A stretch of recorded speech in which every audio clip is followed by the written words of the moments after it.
Selamat malam untuk kita semua. Baiklah, di sini saya akan mempresentasikan pembahasan soal terkait ujian akhir semester mata kuliah mesin dan peralatan industri. Sebelum kita melanjutkan pembahasan ini, izinkan saya, Bu, untuk memperkenalkan diri. Nama saya Tirga Sela Tamara dengan NIM D1C1226040. Kelas R003. Dosen pengampu, Ibu Yernisa, STP MSN. Baiklah, di sini ada 8 soal untuk yang akan dibahas. Yang pertama adalah sebutkan dan jelaskan peralatan penanganan bahan. Penanganan bahan atau material adalah seni dan ilmu pengetahuan dari perpindahan, penyimpanan, perlindungan, dan pengawasan bahan atau material atau suatu penanganan material dalam jumlah yang tepat dari material yang sesuai dalam kondisi yang baik pada tempat yang cocok. Prinsip penanganan bahan tersebut adalah peralatan penanganan bahan menggunakan metode yang tepat untuk menangani jumlah bahan, waktu, tempat, urutan posisi, kondisi, dan biaya yang tepat. Adapun alat peralatan penanganan bahan itu yaitu konveyor, di mana konveyor digunakan untuk memindahkan material secara kontinu dengan jalur yang tetap. Palet adalah sebuah alat yang berbentuk dua lapisan kayu tergantung bahan dasarnya, yang disusun satu arah dan diantaranya diberi balok yang diletakkan melintang. Alat ini sangat berguna dalam penyimpanan dan pemindahan barang. Yang ketiga adalah truk. Truk industri bertenaga seperti forklift digunakan untuk memindahkan material berukuran besar atau material dalam jumlah besar di sekitar lantai produksi. Mereka juga digunakan untuk memuat atau membongkar benda berat ke truk pengiriman secara efisien. Truk industri sangat berguna ketika volume aliran tidak mencukupi untuk membenarkan penerapan sistem konveyor.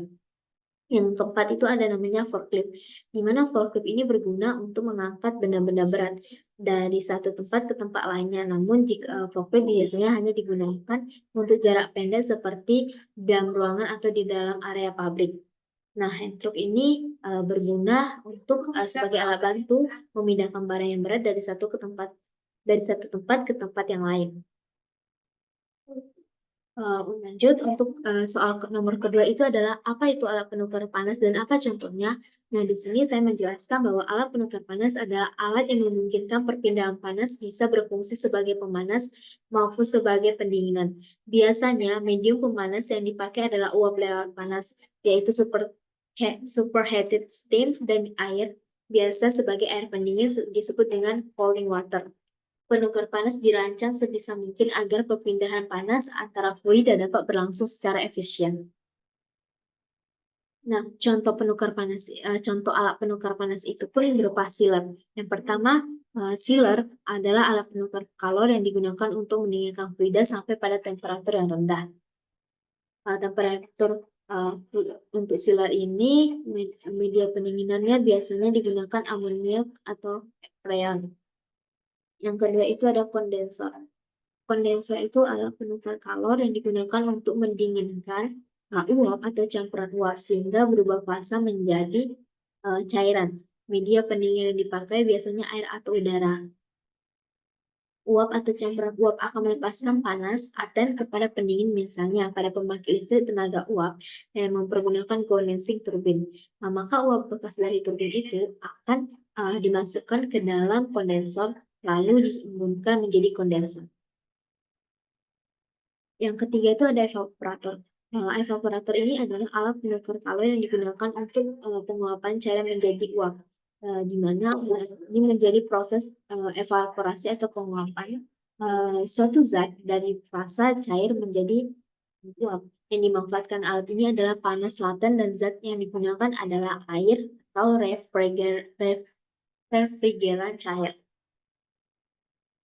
Yang keempat ada reboiler, di mana reboiler ini berfungsi mendidihkan kembali serta menguapkan sebagian cairan yang diproses. Adapun media pemanas yang sering digunakan adalah uap atau zat panas yang sedang diproses itu sendiri. Nah, untuk yang kolor itu alat penukar kalor ini digunakan untuk mendinginkan cairan atau gas dengan mempergunakan air sebagai media pendingin. Nah, yang keenam itu ada namanya vaporizer. Vaporizer ini secara umum digunakan untuk menguapkan cairan. Uap yang dihasilkan Uap yang dihasilkan digunakan untuk proses kimia, bukan sebagai sumber panas seperti halnya steam dan menggunakan elemen pemanas listrik. Nah, yang terakhir itu contoh alat penukar panas adalah heat exchanger. Heat exchanger ini, alat penukar kalor ini bertujuan untuk memanfaatkan panas suatu aliran fluida yang lain. Maka akan terjadi dua fungsi sekaligus, yaitu memanaskan fluida serta mendinginkan fluida yang panas. Nah, masuk ke soal ketiga itu membahaskan apa tujuan penukar atau perpindahan panas. Di sini tujuan penukar dan perpindahan panas itu ada dua, yaitu memanaskan dan mendinginkan. Tetapi ada bagian memanaskan itu yaitu yang pertama itu menaikkan suhu atau temperatur, yang kedua merubah fase atau menguapkan, melarutkan, melelehkan. Yang ketiga adalah mempertahankan suhu proses atau memberi panas proses yang membutuhkan endofren. Nah, kalau untuk mendinginkan biasanya itu seperti menurunkan suhu atau temperatur, merubah fase, itu seperti mengendutkan, membekukan, dan sebagainya. Nah, kalau yang ketiga itu adalah mempertahankan suhu proses. Baiklah, di sini masuk ke soal nomor 4. Nah, soal nomor 4 ini adalah jelaskan apa yang dimaksud dengan bagian-bagian proses penyaringan atau filtrasi di bawah ini dan sebutkan salah satu contoh proses penyaringan mana bagian-bagian tersebut. Nah, bagian proses penyaringan tersebut ini ada 5. Yang pertama adalah slurry, di mana slurry ini bermaksud adalah campuran kental yang terdiri dari cairan dan padatan yang tidak larut. Nah, untuk sludge itu merupakan endapan suspensi limbah cair dan mikroorganisme yang ada di dalamnya yang berasal dari pengolahan limbah di instalasi pengolahan air endapan atau primary sedimentation. Nah, kalau yang ketiga itu ada namanya cake. Nah, cake ini merupakan peristiwa filtrasi pada prinsipnya merupakan peristiwa aliran fluida dalam media berpori. Nah, media berpori yang digunakan tergantung jenis filternya. Nah, pada cake filter ini media berpori yang digunakan itu berupa kain saring atau filter cloth dan tumpukan padatan atau fluid. Nah, keempat ini ada namanya filter media. Nah, filter media ini berhubungan dengan filtrasi, di mana filtrasi adalah proses di mana media filter digunakan untuk memisahkan partikel padat dari campuran cair atau gas. Nah, filter yang memungkinkan cairan melewati tepi menahan partikel padat. Nah, yang terakhir itu adalah filter. Nah, filter ini adalah cairan yang telah diproses filtrasi atau penyaringan itu disebut dengan filter. Sedangkan untuk padatan yang tertumpuk di penyaring itu disebut dengan residu. Baik, untuk soal nomor 5 itu adalah menjelaskan faktor yang mempengaruhi penyaringan filtrasi. Nah, faktor yang mempengaruhi penyaringan filtrasi itu salah satunya itu seperti debit filtrasi. Nah, debit filtrasi ini menjelaskan bahwa debit yang terlalu besar akan menyebabkan tidak berfungsinya filter secara efisien, sehingga proses filtrasi tidak dapat terjadi dengan sempurna akibat adanya aliran air yang terlalu cepat dalam melewati rongga di antara butiran media pasir. Hal ini menyebabkan berkurangnya waktu kontak antara permukaan butiran media penyaring dengan air yang akan disaring. Nah, yang kedua itu ada konsentrasi kekeruhan.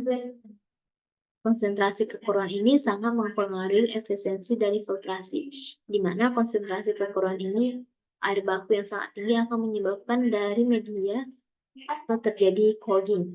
Nah, sehingga dalam melakukan filtrasi sering dibatasi seberapa besar konsentrasinya.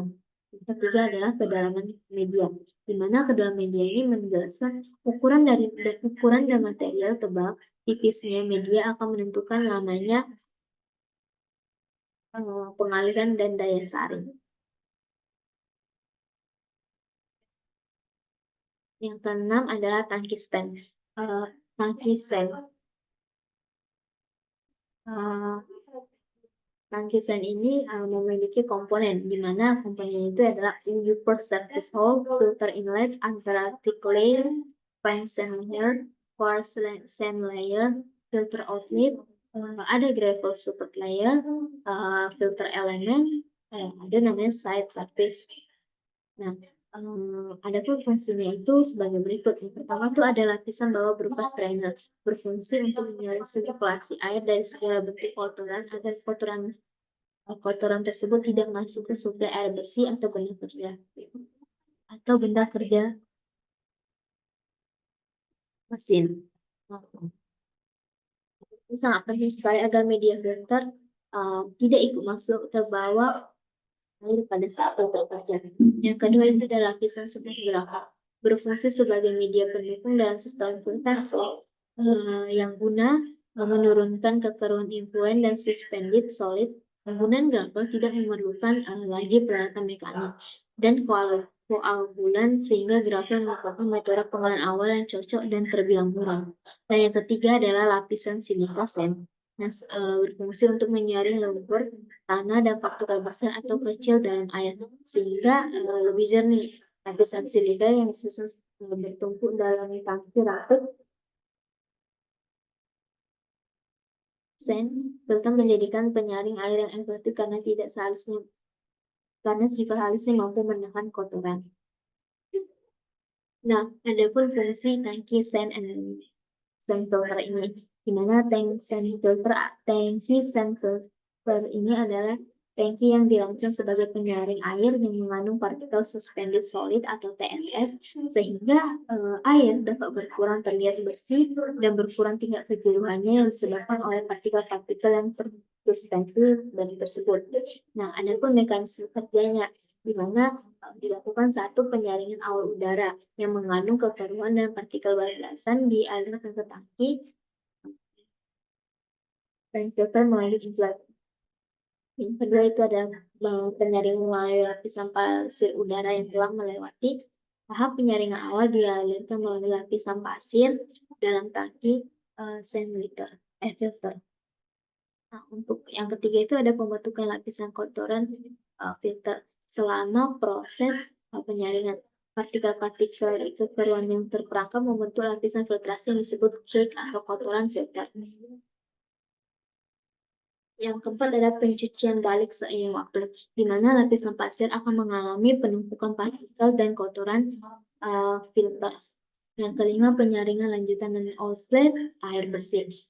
Setelah proses backwashing, udara yang telah melalui filter akan melewati penyaringan lanjutan atau proses pengolahan tambahan, di mana seperti penggunaan karbon aktif atau proses koagulasi flockulasi untuk menghilangkan zat-zat yang lebih halus dan meningkatkan kualitas udara yang dihasilkan. Nah, ada soal nomor 7 itu adalah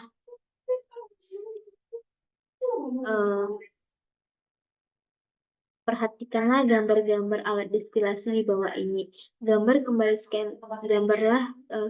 skema gambar tersebut dan sebutkan nama bagian-bagiannya serta sebutkan fungsi masing-masing dan mekanisme destilasinya. Di dalam destilasi itu memiliki komponen dalam satu alat seperti termometer, larutan yang akan dipisahkan, batu didih, penanas yang sesuai, pendinginan, adaptor, celah, ada air pendingin masuk, air pendingin keluar, dan destilasi. Nah, adapun fungsi komponen dan destilasinya, di mana termometer dipasang di persimpangan dan tidak boleh terlalu dalam atau masuk ke labu alas bulat. Yang kedua, labu alas bulat. Ada labu alas bulat di mana bagian lehernya panjang dan lehernya pendek, tergantung titik didih, campuran atau larutan yang akan dipisahkan. Jika titik didihnya tinggi, maka cukup menggunakan labu alas bulat yang lehernya pendek saja. Namun, jika titik didihnya rendah, maka gunakan labu alas bulat yang lehernya agak panjang. Nah, adapun larutan yang akan dipisahkan, misalnya campuran dan akan digunakan sebagai campuran etanol dan air. Nah, batu didih itu supaya tidak terjadi bumping. Nah, untuk penanganan yang sesuai itu misalnya untuk etanol, maka penangasnya ada air.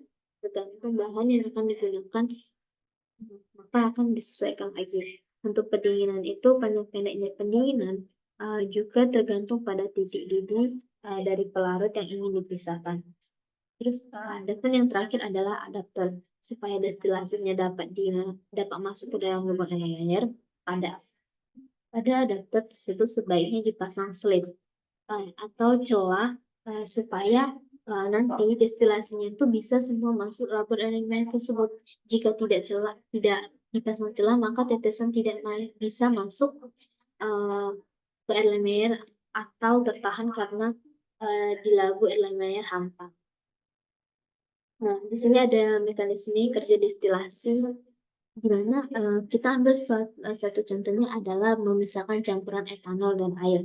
Nah, ketika labu alas bulat yang berisi campuran etanol air tersebut dipanaskan pelan-pelan, maka temperatur pada termometer tentunya semakin lama semakin naik. Nah, ketika temperaturnya menunjukkan angka tertentu, misalnya nih, pada temperatur yang bukan titik didih etanol, namun titik didih yang lainnya, dan sudah ada destilasinya, maka berarti destilat tersebut bukanlah etanol, sehingga destilat tersebut harus dipisahkan tempatnya atau diberi tempat yang berbeda. Nah, sedangkan untuk etanol adalah pada sekitar temperatur 70 derajat Celcius. Nah, selama etanol dalam campuran tersebut belum habis, temperaturnya tetap menunjukkan angka tersebut sehingga destilatnya masih kita tampung pada labu Erlenmeyer. Kemudian ketika temperatur lebih tinggi dari titik didih etanol, maka destilasinya bukanlah lagi etanol dan labu Erlenmeyer yang digunakan untuk menampung destilat etanol bisa diambil dan pemanasan dihentikan.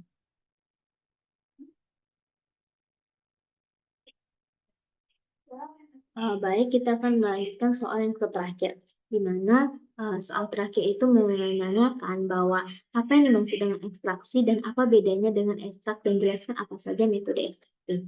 Nah, ekstraksi ini sendiri pun adalah proses pemisahan satu atau lebih komponen dari suatu campuran homogen menggunakan pelarut, cair, atau solvent sebagai separating agen berdasarkan prinsip beda pelarut. Sedangkan kalau untuk ekstrak itu merupakan sebuah bekas sari dari yang telah dilakukan seperti ekstraksi, cuman dia dalam bentuk kejahatan. Nah, ekstraksi yang contohnya digunakan itu adalah misalnya ketika kita ingin mengambil ekstrak dari daun penyambung nyawa ataupun dari tanaman lain, karena tergantung apa yang kita inginkan dan bagaimana kita mengelolanya, seperti direbus ataupun disaring. Nah, metode ekstraksi ini adapun metode ekstraksi yaitu adalah satu maserasi, perkolorasi, yang ketiga metode sokletasi, yang keempat reflux, dan 5 ultrasonik. Baiklah, hanya itu bahan soal yang bisa saya sampaikan. Untuk menjelaskannya, apabila ada salah kata atau penyampaian yang kurang berkenan, saya mohon maaf. Saya izin pamit. Terima kasih.